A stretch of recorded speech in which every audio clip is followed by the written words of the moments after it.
ፍቅሩን አይቻለው መጠጊያ ሆኖኝ መድኔ ወጀቡ እንዳያንገላታኝ ኢየሱስ ሲቆም ከጎኔ ባወራው ቃላት ያጥረኛል ብቆጥረው የሱን ውለታ እንዲያው ላመስግነው እንጂ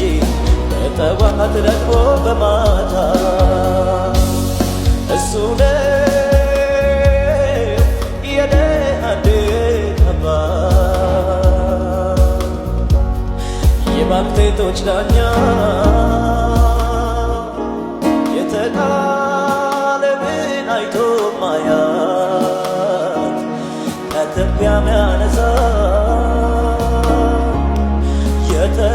የተራበውን ምግቡን የሚያጎርሰው